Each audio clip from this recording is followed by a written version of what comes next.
بسم اللہ الرحمن الرحیم۔ السلام علیکم، سیال سٹوریز چینل میں خوش آمدید۔ آج ہم میرے ہم نشین ناول کی قسط نمبر 23 پڑھیں گے۔ نویدہ نے رسیو کال کی فہرست میں سے کرن کا نمبر ڈھونڈ کر ڈائل کیا تو اسے کرن کا نمبر آف ملا۔ اس نے پھر کوشش کی مگر نمبر اب بھی بند تھا۔ وہ بار بار کوشش کرتی رہی، نمبر مسلسل بند جا رہا تھا۔ وہ نائلہ کو دیکھ کر بہت پریشان تھی۔ وہ اصل وجہ جاننا چاہتی تھی مگر اسے معلوم نہیں تھا کہ جو کچھ وہ سجاول کے لیے چاہتی تھی وہی اس کی بہن نائلہ کے ساتھ ہو گیا تھا۔ بار بار کوشش کے بعد آخر اس نے موبائل ایک طرف رکھ دیا۔ وہ کرن سے بات کرنے کے لیے بے چین تھی مگر اس کی بات کرن سے نہیں ہو پا رہی تھی۔ سجاول اور ریحان صبح یونیورسٹی پہنچے تو کچھ طلباء و طالبات اب بھی مختلف باتیں کرتے ہوئے نظر آئے۔ بات تیزی سے پھیلتی جا رہی تھی۔ یہ لمحہ سجاول کے لیے سخت اذیت ناک تھا۔ وہ کسی کا منہ بند نہیں کروا سکتا تھا۔ اس نے غصے سے دونوں ہاتھوں کی مٹھیاں بھیجی۔ اس کا بس چلتا تو وہ سب کے منہ توڑ دیتا مگر وہ ایسا نہیں کر سکتا تھا۔ ریحان سب کچھ دیکھ رہا تھا۔ وہ سجاول کے رد عمل پر پیچ و تاب کھا رہا تھا۔ بے وقوف، سب کچھ واضح ہے پھر بھی اسے بے قصور مان رہا ہے۔ ریحان دل ہی دل میں بربرایا۔ دونوں لیکچر روم کی طرف بڑھ چکے تھے۔ سجاول کی نظریں مسلسل نائلہ کو تلاش کر رہی تھیں مگر نائلہ وہاں نہیں تھی۔ آج اس کی سیٹ پر کرن بیٹھی ہوئی تھی۔ سجاول نے چاروں طرف نظریں گھما کر دیکھا۔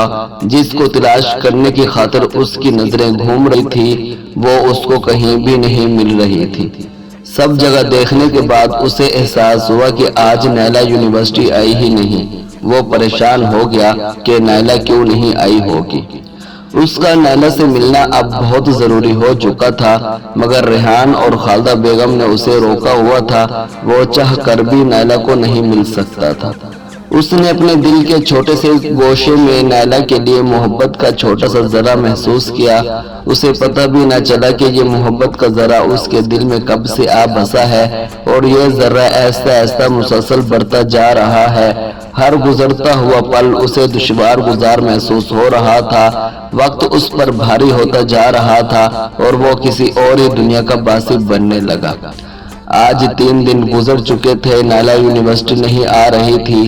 ایک ایک لمحہ سجاول کے لیے اذیت ناک ہوتا جا رہا تھا۔ ریحان اس کی حالت دیکھ کر بہت افسردہ تھا۔ اپنے دوست کی ایسی حالت اس سے دیکھی نہیں جا رہی تھی۔ سجاول کیا ہو گیا تمہیں؟ ریحان سجاول کو کہہ رہا تھا، میں اپنے آپ کو کبھی معاف نہیں کر پاؤں گا۔